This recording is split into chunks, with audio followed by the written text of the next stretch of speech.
హృదయం, ఇది మన హృదయం. మన హృదయాన్ని సాధారణ చాలాసార్లు బంధించడానికి ప్రయత్నం చేస్తాం.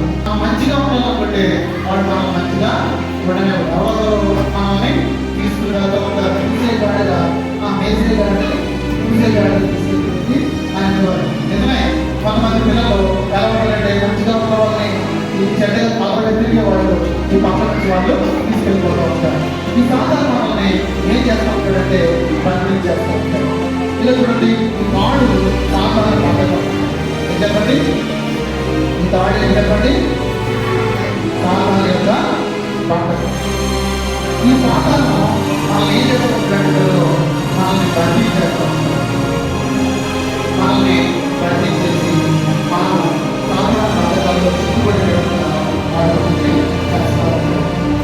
వాడు మన జీవితంలో ఆనందం లేకుండా, సంతోషం లేకుండా, నెమ్మది లేకుండా వాడు మనల్ని ఇబ్బంది ప్రయత్నాలు చేస్తూ ఉంటారు. ఇలా బంధించేసి మనల్ని బయటికి రాకుండా చేయడానికి ప్రయత్నం చేస్తూ ఉంటాడు. సాధారణ మన హృదయాన్ని బంధించినప్పుడు ఆ బంధకాలను మనము విడుదల పొందకపోతే ఇంకా వాడు నడిపించే గురువులోనే మనము వెళ్ళవలసిన పరిస్థితి వస్తుంది. వాడు కూర్చోమంటే కూర్చుంటాం, వెళ్ళమంటే నిలుస్తాం, వెళ్ళమంటే వెళ్తాం, వాడి మాట్లాడమంటే మాట్లాడతాం. ఇలాగా వాడు చెప్పిన ప్రతి మాటలే మనం లోబడిపోయి అల్లరి జీవితాన్ని, అబద్ధం జీవితాన్ని, ఇంకా చెప్పాలంటే భయంకరమైన పాప జీవితాన్ని మనము కొనసాగించవలసిన పరిస్థితి మనకి వస్తూ ఉంటుంది.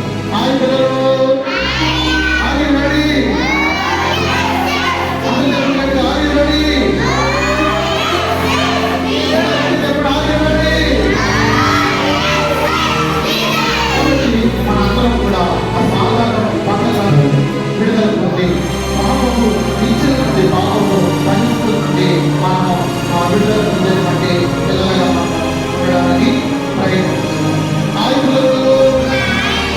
సరే, ఇప్పుడు నేను తన సాధారణ తన సంఖ్యలతో లేదా తన సంతకాలను ఇప్పుడు నేను బయటకు రావాలని ప్రయత్నం చేస్తాను, కానీ నా వల్ల అవ్వట్లేదు, నా వల్ల అవ్వట్లేదు.